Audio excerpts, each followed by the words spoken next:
Welcome to Inspiring Narratives, your favorite channel for uplifting stories, renewed hope, and cultivating a deeper connection with Allah subhanahu wa ta'ala. Discover with me how turning to Allah can lead you to amazing changes in your life. Assalamu alaikum wa rahmatullahi wa barakatuh. We are back with another uplifting story that will, by the grace of Allah, strengthen your faith and renew your hope, inshallah. In the name of Allah, the most gracious, the most merciful, Alhamdulillah Rabbil Alameen, all praise is due to Allah, the Lord of the worlds, who has blessed us with countless favors and guided us to the straight path. Allahumma salli wa sallim wa barik ala Sayyidina Muhammad wa ala alihi wa sahbihi ajma'in. We have started a new challenge and I am super excited about it, purely because Ayat al-Kursi is the greatest verse in the entire Quran. While all of Allah's words are great, this verse stands out as the greatest of them all. Its name, Ayat al-Kursi, translates to the verse of the throne. The throne symbolizes authority, sovereignty, and power. But this isn't just any throne. This is the throne of Allah subhanahu wa ta'ala. And this is precisely what Ayat al-Kursi teaches us. It reminds us of Allah's unmatched authority and power. Alhamdulillah, it brings me so much joy to see so many of you already beginning this practice. Nothing makes me happier, especially knowing that it has a profound impact on the shayateen.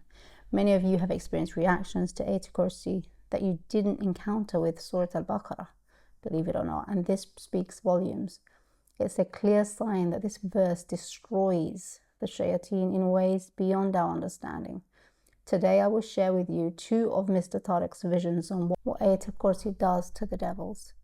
After that, I will share with you a beautiful story of the miracles and blessings of Ayat al-Kursi. When I mentioned the Ayat al-Kursi challenge, I know for a fact that many of you won't find the challenge appealing, because that's exactly what Shaitan does. Whether you are put off because you find reciting it difficult, or you are getting muddled up on the words and getting confused and unable to recite it, or whether you are simply putting it off due to any other reason, just know these are all from the tricks of Shaitan. Don't fall for it. And if you feel an unknown or unexplainable resistance to the idea of reciting Ayat al-Kursi, then that's a big sign that you really need to start. Please, please, please, if you suspect any spiritual illnesses, be it black magic, the evil eye, jinn possession, or any other illnesses you may be facing, I highly suggest you join this challenge and start practicing immediately. If you experience any negative reactions, do not be afraid. Continue reciting Ayat al-Kursi. This is your weapon against all evil. You are hurting them and destroying them with Ayat al-Kursi. You don't need a raqi. All you need is Ayat al-Kursi and consistency. I would recommend that you sit down for an hour and start reciting Ayat al-Kursi.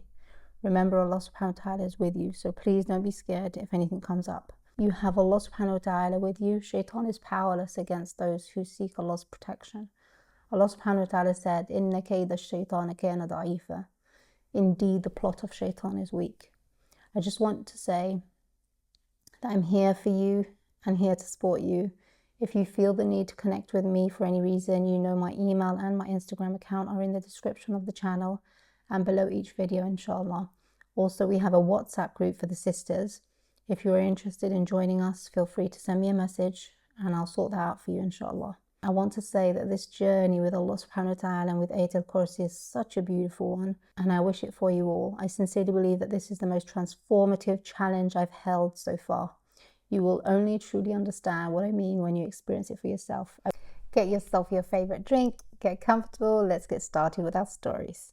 Mr. Tariq, by the grace of Allah, speaks about the impact of Ayat al-Kursi on devils, demons, jinns, sorcery, possession, and the qareen, companion jinn.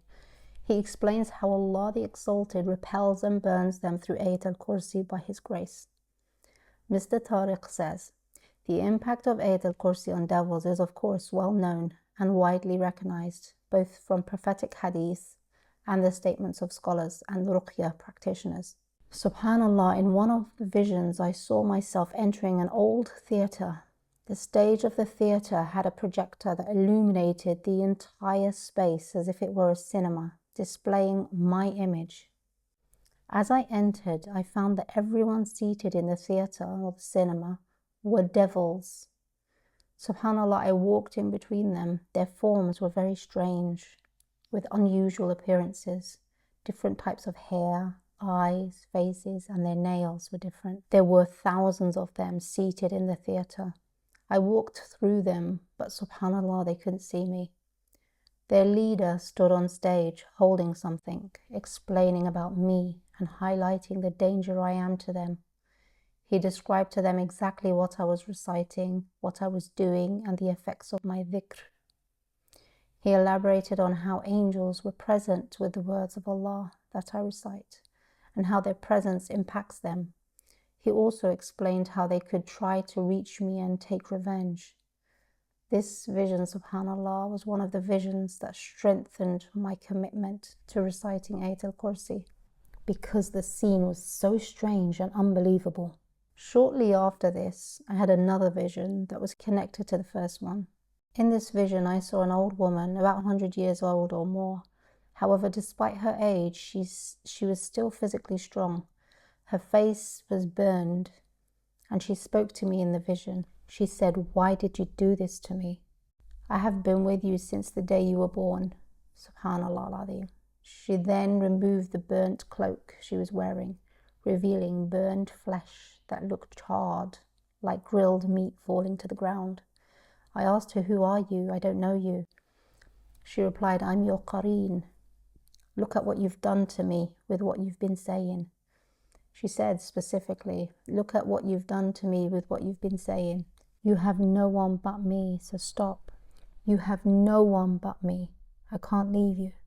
SubhanAllah, this vision strongly emphasizes that anyone, a brother or a sister who is facing challenges in their life and may be suffering from the influence of their qareen or shaitan, they should rely on Ayat al-Kursi. Ayat al-Kursi is a solution for all those problems. It has an immense and powerful impact, preserving and protecting the individual by the will of Allah. SubhanAllah. That's the end of Mr. Tariq's visions. These visions are important to share so that you can understand just how protected you are with Ayat al-Kursi, and also realize that it serves as a powerful shield against all forms of evil. Now we move on to the beautiful blessings of Ayat al-Kursi. I share with you today a wonderful story which I hope will inspire you to start practicing, inshallah. The sister of this story says, "I've been married for 20 years. When I first got married, my husband was very poor and worked in the aluminium industry. After marriage, I discovered that someone had done magic against me. Yes, I found out that I had been bewitched. I couldn't stand my husband at all from the very beginning. I didn't want to stay in the house. I felt hatred towards the home and the life we shared. Things kept getting worse until it reached a point where my husband and I were living together but acted as if we weren't married. After months of this, I went to someone who people said was a Sheikh who treated with the Quran and didn't take any money. His condition was that if a woman came to see him, she had to be accompanied by her brother, father, or husband. He was a blind man and only recited the Quran without ever touching or laying hands on anyone. At first, I was afraid to go to the Sheikh because of the stories I had heard about them being inappropriate or touching women. But my husband took me, and we found this Sheikh to be truly honorable. He sat and recited Quran and nothing more. Then he said to me, "Go home, you can go home now." I asked him, "What's next? How will I be cured and have a good relationship with my husband?" He told me, "Go home and make sure that you pray your prayers, and one more thing, recite Ayat al-Kursi." I asked, "Is that it? Is this the treatment?" He replied, "Do you think Ayat al-Kursi doesn't have healing, cure and blessings? Recite it after every prayer." She asked him, "How many times, Sheikh?" He said, "The more you recite it, the better it will be for you, and Allah will heal you faster." At first, I didn't take his words seriously. I was young and didn't understand much, but then things kept getting worse. I couldn't stand my husband, and every time he came to talk to me, I'd tell him to stay away from me. It got to the point where my mother-in-law told him, "Son, you can't go on living like this, as if you are not married. Take her back to her father's house and marry someone else." I was terrified. Divorce, my husband marrying someone else. That's when I decided to follow the Sheikh's advice. In the beginning, I wasn't praying. I was young and no one had taught me the importance of prayers. Slowly, I started praying consistently. Whenever I heard the adhan, I would leave everything and pray immediately. I realized this was the best way to never miss a prayer. If I said I'll pray after this or that, Time would pass and I'd end up not praying. No matter what I was doing, laundry, cooking, I would stop and pray and then return to whatever it was I was doing. And I started reciting Ayatul Kursi after every prayer, just as the Sheikh advised me. At first, I only recited it 5 times after each prayer. After a while, I got used to it. I even began to love reciting it. It became a part of me. I recited it while washing the dishes, while walking, while doing anything and everything. I even began incorporating it into my prayers, reciting it after Al-Fatiha. Ayatul Kursi became everything to me. At first, strange things started to happen. In the beginning, when I started praying consistently and reciting Ayatul Kursi, our problems seemed to increase. We would argue for no reason and tensions would rise. But then, all of a sudden, everything calmed down. It was as if there was some sort of evil presence in my life and Ayatul Kursi removed it. Within 3 months, the relationship between my husband and I had improved greatly. Suddenly, my husband and I became close and loving like newlyweds. The house I couldn't stand began to feel beautiful. I started seeing my house with new eyes, realizing how lovely it was. My entire perspective changed. Our home seemed more spacious and more beautiful than ever before. It was as if a veil had been lifted from my eyes. Things changed completely after I remained consistent with my prayers and Ayatul Kursi. I couldn't stand my husband before, and now I started feeling love for my husband and my life, and our relationship transformed completely. After those 3 months of healing, I felt like a new bride. Then something even more remarkable happened. My husband had a small shop and barely any customers. We began reciting Ayatul Kursi more and more, competing with one another to see who could recite it the most each day. We reached a point where we were reciting it over 1,000 times daily between the two of us. It was easy for us because we would recite it throughout the whole day. As soon as I woke up, I recited Ayatul Kursi 10 times or so. While I'm going about my day, I'd continuously recite Ayatul Kursi. And with time, blessings started pouring into our life. Financial blessings came from unexpected sources. I'd find money in random places, on a bridge where no one was around, for example. When I was pregnant, my doctor recommended that I walk, and there was a bridge near my home where I'd go for a walk. And once I found £200 and another time £1,000. This didn't just happen to me. My husband also started getting more work than usual. It was to the point that people around us started to notice. In another incident, I once found a bag with gold. I kept the bag of gold at home for months, hoping to find its owner. I asked people in the area if anyone had lost a bag, and no one got back to me. You won't believe, another time someone mistakenly transferred £10,000 to my mobile phone, and I tried to call the number multiple times and the mobile was always switched off. I even went to the company and asked, who does this mobile number belong to? They said they couldn't tell me because of the company's policy.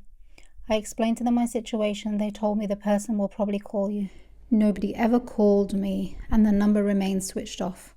Alhamdulillah, we continue to recite Ayatul Kursi. Our life has transformed completely. Within 3 years, everything changed 180 degrees.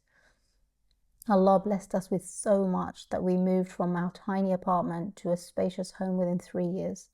We now have several residential buildings that we have rented out to tenants. My husband and I have been married for 20 years now. My husband's business flourished. He went from having a small shop to owning multiple factories and becoming one of the largest suppliers of aluminium. What a beautiful story, mashallah. I want to just say, if you're looking for an increase in sustenance, stick to Ayatul Kursi. Take the necessary means and make it a part of your life. Recite it consistently and you'll see the blessings it brings, inshallah. Recite it daily, 10, 20, 100, 300, as much as you can. It seems that 1,000 times is the goal to strive to achieve, inshallah. This brings us to the end of this video. If you found any value in this video, don't forget to like it and share it with your loved ones. Remember, those who guide others to good are like those who do good themselves. Let me know down in the comments below if you're going to join us on this challenge. I'll see you in the next one. Assalamu alaikum wa rahmatullahi wa barakatuh.